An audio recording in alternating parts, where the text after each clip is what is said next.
নেব ইনশাআল্লাহ। সংক্ষিপ্ত দোয়ার মাধ্যমে আমাদের এই অনুষ্ঠান সমাপ্ত ঘোষণা করবেন হযরত হাফেজ মাওলানা মোহাম্মদ আবু ইউসুফ, সাধারণ সম্পাদক ইসলামী আন্দোলন জাতীয় ইউনিয়ন শাখা।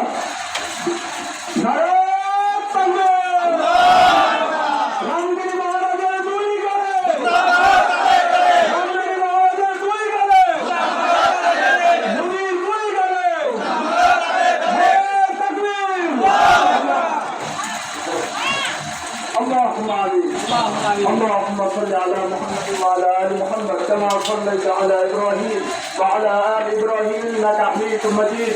اللهم بارك على محمد وعلى ال محمد كما باركت على ابراهيم وعلى ال ابراهيم انك حميد مجيد. يا رب العالمين আমরা তৌফিক করুতা আল্লাহ নবীর তৌফিকে দাঁড়িয়েছি। আল্লাহ নিজের করে কাছে আমাদেরকে কবুল করিয়ে দেন। ইয়া আল্লাহ নবীর জন্য আল্লাহ আমাদের জীবনটাকে ফিরিয়ে দেওয়ার তৌফিক দিয়ে দেন। ইয়া আল্লাহ আমাদের রক্তটুকু নবীর জন্য কবুল করিয়ে দেন। ইয়া রাব্বুল আলামিন আমগিরি মহারাজকে আল্লাহ আপনি হেদায়েত দান করে এই পথের হেদায়েত না থাকলে যে দুনিয়াতে সরিয়ে দেন। রব্বির হামহুমা কামা রব্বায়ানি সগীরা রব্বির হামহুমা কামা রব্বায়ানি সগীরা। ইয়া আল্লাহ আপনার হাবিবের ওসিলা আমাদের দরখাস্তগুলো আপনি কবুল করিয়ে দেন। সাল্লাল্লাহু তাআলা আলা খায়রি খালকি নূর আরশি মুহাম্মদ ওয়া আলিহি ওয়া আসহাবিহি আজমাইন ওয়ারহামনা মা'হুম বিরহমাতিকা ইয়া আরহামার রাহিমিন। সর্বশেষ একটা কথা বলে প্রিয় মুসলিম তৌহিদি দরকার, আমরা শান্তিপ্রিয় মুসলিম জাতি। কিভাবে ঠিক আছে?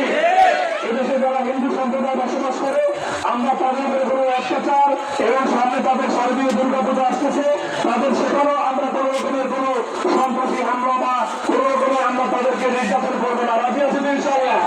তারাও আমাদের মতো ভাই, তারা এখানে শান্তিতে বসবাস করছে, তারা শান্তিতে আমাদের মতো ভাইয়ের মতো আছে। হিন্দু সম্প্রদায় শারদীয় দুর্গাপূজা সহ তাদের উপরে কোনো আমরা হামলা আক্রমণ কিছু করবো না। আল্লাহ তাআলা আমাদের সকলকে ধৈর্য ধারণ করার তৌফিক দান করেন। আমিন। বিশেষ করে তাদের পাশে থাকবেন হিন্দু সম্প্রদায় যারা রয়েছে। এবং আপনাদেরকে আরেকটা দাওয়াত দিয়ে দেই, আগামী সোমবার সিরাত মাহফিল গলাচিপা পৌরসভা পৌর মঞ্চে বাস মাহফিল সিরাত মাহফিল